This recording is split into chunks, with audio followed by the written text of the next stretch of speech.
and I was worried I wasn't gonna have enough light.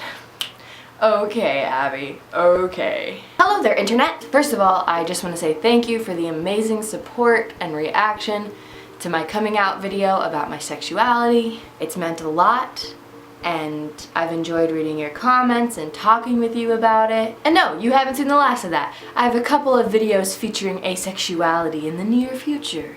Whoa.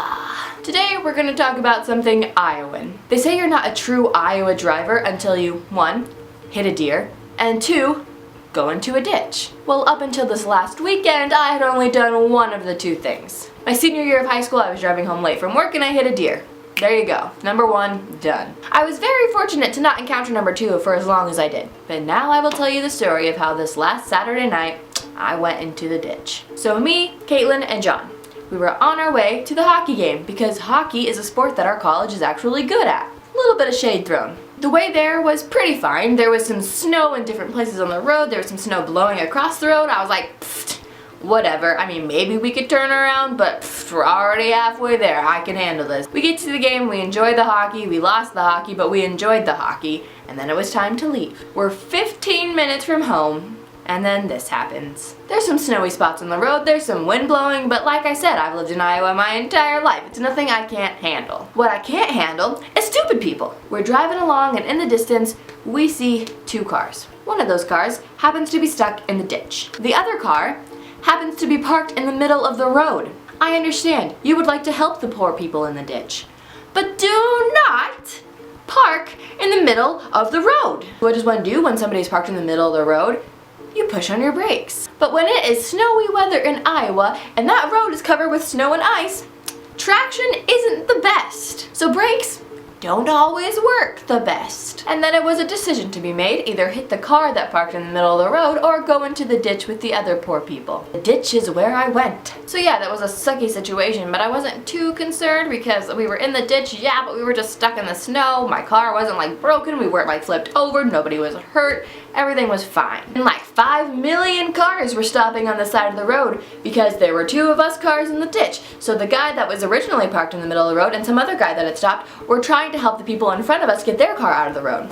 So they had this little tow string thing, they hooked it up to one of the pickup trucks, they pulled this car out. So this car, the car in front of us, they were fine. They got pulled out of the ditch, they went along their merry way. As did the car that was parked in the middle of the road that made me go into the ditch, but it's fine.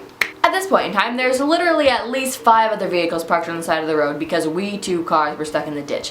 Which, you know, 5 to 2, you don't really need all those cars. That's a lot of people, a lot of congestion, a lot of traffic being held up here. So of course, the police come with their woo, blinking lights. Great, more attention being tracked onto me. That's fine. It just so happens that the guy that was helping the car get out of the ditch was a friend with a tow truck guy. So he was like, hey guy, listen, there are these 2 cars in the ditch. You want to come help them out? That'd be chill, thanks. And he told the cop that, and so the cop was like, great, leave. The cop told everybody else to leave and was like, the tow truck will be here soon for you. So then eventually 2 people show up. One of them being Nathan because he was coming to pick us up because we didn't think the tow truck would be there, and so we thought we'd have to get a ride back. So Nathan was coming, bless his heart, to pick us up. The tow truck showed up, towed us out. And then Mr. Tow Truck guy is like, hey, it's gonna be $65. Then we went on our merry way, went back home, and everything was dandy. My car works fine, the people in the vehicle are fine, everything's fine. I'm just a little salty about it. But hey, now I'm a true Iowan driver, I guess, so that's chill. Tell me down in the doobly-doo if you guys have had any similar experiences like this and how you got out of it, how you dealt with it, if everything was okay, if you were freaking out, if you were salty like I am. Let me know. Do the liking and subscribing because cool right here. Cool. And I'll see you guys next time. Bye!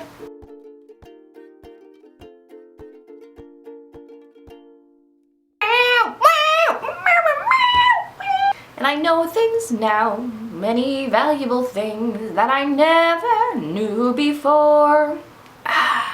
Like what not to do in the middle of the road in Iowa? Yeah, that's a great thing. No? I hope you guys like the new hair. Fun fact, I've re-dyed it since the video that I put up last week. Okay.